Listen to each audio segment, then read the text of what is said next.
దేవుని పరిశుద్ధ నామానికి సమస్త ఘనత మహిమ. ప్రియ దేవుని బిడ్డలారా, ఈరోజు వెడ్నెస్డే 23 జూలై 2025. మీ అందరికీ యేసు ప్రభు వారి పేరట శుభాలు తెలియపరుస్తున్నాను. దేవుని వాక్యాన్ని మనము చదువుకుందామా? యోహాను సువార్త 15వ అధ్యాయము 7వ వచనము. గాస్పుల్ అకౌంట్ to Saint John chapter 15 and verse 7. నా యందు మీరును మీ యందు నా మాటలు నిలిచి ఉండిన ఎడల మీకేది ఇష్టమో అడుగుడి, అది మీకు అనుగ్రహింపబడును. దేవునికి స్తోత్రం కలుగునుగాక. ప్రియ దేవుని బిడ్డలారా, ఇక్కడ రక్షణ, నిజమైన రక్షణ యొక్క వర్ణన ఇవ్వబడుతుంది. రక్షణ, ఒక వ్యక్తి రక్షణ పొందుకున్నాడంటే దాని అర్థం ఏంటంటే, నాయందు మీరును మీ యందు నా మాటలు నిలిచి ఉండిన ఎడలా. అంటే రక్షణ పొందుకున్న వారు ఎవరిలో ఉంటారు?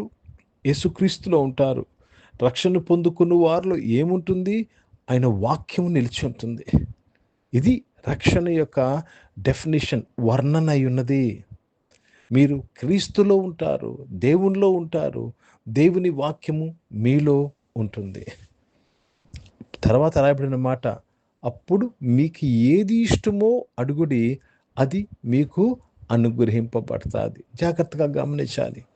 మనము దేవునిలో ఉన్నప్పుడు, దేవుని వాక్యం మనలో ఉన్నప్పుడు మన ఇష్టమంతయు దేవుడై ఉంటాడు. హల్లెలూయా.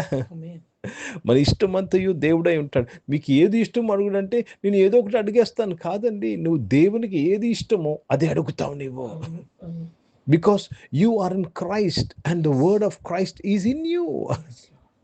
అంటే అక్కడ ఏం జరిగిపోయింది? ఈ యొక్క వర్ణనలో, రక్షణ అనే వర్ణనలో ఏమి జరిగిపోయిందంటే, నీవనే వ్యక్తివి గతించిపోతున్నావు, నీవనే వ్యక్తివి ఉపేక్షింపబడుతున్నావు. కనుక నువ్వు ఏమడిగినను దైవ చిత్తానుసారముగానే నువ్వు అడుగుతావు. కనుక ఆయన చిత్తానుసారముగా మనం ఏమడిగినను అది మనం పొందుకుంటాము.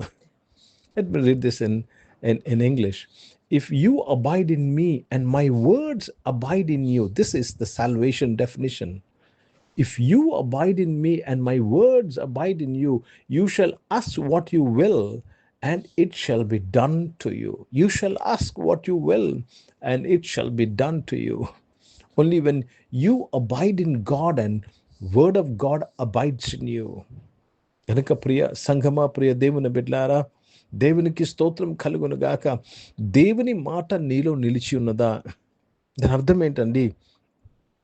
మెమరీలో కాదండి, కంఠస్థ వాక్యం గురించి నేను చెప్పటం లేదు. దేవుని వాక్యం నీలో నిలిచుండడం అంటే, ఏ వాక్యం నీలో నిలిచుంటుందో దాని ప్రకారంగా జీవిస్తావు నీవు. దేవుని మాట, ప్రేమ అనే వాక్యం లేకపోతే నువ్వు ప్రేమించలేవు, కరుణించలేవు, క్షమించలేవు, ఆత్మానుసారంగా జీవించలేవు. వాక్యము నీలో నిలుచుంటే, ఏ వాక్యం నిలుచుంటాదో దాని యొక్క ప్రతిబింబమై ఉంటావు. You will reflect that word in your daily life. అర్థమైందండి? ఇదే మారిపోవడం అంటే, మారడం అంటే, మారు మనసు అంటే. వాక్యం నీలో నిలుచుంటే ఆ వాక్యానుసారంగానే నీ యొక్క రియాక్షన్ ఉంటుంది, నీ స్పందన ఉంటుంది. కనుక ఎవరైనా సరే వారి ఇష్టం వచ్చినట్టుగా లేక కోపంగా ఉంటున్నారంటే వారిలో ఏమి లేదండి, సాత్వికమైన వాక్యము వారిలో లేదని అర్థము. ఆ విషయంలో కనుక దేవునికి స్తోత్రం కలుగును గాక. హింदी में पढ़ेंगे यूहन्ना रचित सुसमाचार, उसमें 15 अध्याय और 7 वचन पढ़ रहे हैं. यदि तुम मुझ में बने रहो और मेरी बातों तुम में बनी रहे तो जो चाहो मांगे और वह तुम्हारे लिए हो जाएगा. वो तुम्हारे लिए एक बहुत ही प्रमुख चीज है. यदि तुम मुझ में बने रहे और मेरा बातें तुम में बनी रहे, तो आप प्रभु में होना चाहिए और प्रभु का वचन आप में होना चाहिए. यही है उद्धार का वर्णन, यही उद्धार का डेफिनेशन है. और ये नहीं है तो आप उद्धार में नहीं है. आप प्रभु में बना रहना चाहिए और उनका वचन आप में बनी रहना चाहिए. तो कहा गया है, आपको जो पूछो आपको मिल जाएगा. గనుక ప్రియ దేవుని బిడ్డలారా, ప్రతి ఒక్కరము జీవితంలో సరి చేసుకుందాం. దేవుని వాక్యము మీలో ఉండుటకు, నిలుచుటకు మనము అవకాశం ఇద్దాం. ఈ దొరికిన వారికి అని రాయబడ్డాది. దేవుని వాక్యము దొరికిన వారికి అది జీవము, సర్వ శరీరానికి ఆరోగ్యము. దేవుని వాక్యము మీలో నిలువుటకు మీరు ఇష్టపడాలి, కోరుకోవాలి, ఆశించాలి, త్యాగము చేయాలి. హల్లెలూయా. పౌలు అంటాడు, నేను సమస్తము నష్టముగా ఎందుకు? దేవుని వాక్యము నాలో ఉండాలి.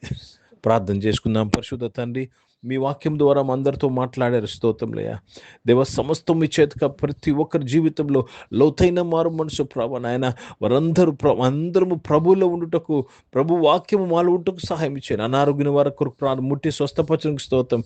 జాబ్స్ కొరకు ఎదురు చూసిన వారు మంచి జాబ్స్తో దీవించి, ఆల్రెడీ జాబ్స్లో ఉన్న వారిని దీవించి బలపరచండి. బిజినెస్ చేసిన వారిని ఆస్వాదించినందుకు స్తోత్రం చెల్లిస్తున్నాను. చదువుకుంటున్న వారు అందరి కొరకు ప్రభా, చదువు అంతట్లో కూడా మీ తోడు దయచేయండి ప్రభా. దేవ, నీ వాక్యము వారు నిలిచుండి ప్రభా. దేవా తండ్రి, దాని యొక్క స్పందనగా వారు చదువుటకు కృప దయచేయమని ప్రార్థన చేస్తున్నాను. Bless them in their endeavours, whatever they want to do lord. I thank you for blessing them నాయన. అదేవిధంగా నాయన దేవా, ఈరోజు పుట్టినరోజులు, పెళ్లి రోజులు జరిపించుకున్న వారు దీవించి మీ దయాకిటం ధరింపజేసిన స్తోత్రం చెల్లిస్తున్నాను. పరిచయం చేసిన ప్రతి ఒక్కరిని దీవించిన స్తోత్రం నాయన. భారతదేశం కొరకు, దేశ రక్షణ కొరకు ప్రార్థన చేస్తున్నాను. దీవించిన స్తోత్రం. ఇజ్రాయెల్ దేశం కొరకు, యెరూషలేముకు శాంతి సమాధానం కొరకు ప్రార్థన చేస్తూ యేసుక్రీస్తు పరిశుద్ధ నామమున ప్రార్థన అంతయు అడిగి వేడుకొని పొంది ఉన్నాం తండ్రి. ఆమెన్. పరలోకమందున్న మా తండ్రి, మీ నామం పరిశుద్ధ పరచబడును గాక. మీ రాజ్యము వచ్చును. మీ చిత్తం పరలోకమందు నెరవేర్చబడుతున్నట్లు భూమి మీద నెరవేర్చబడును గాక.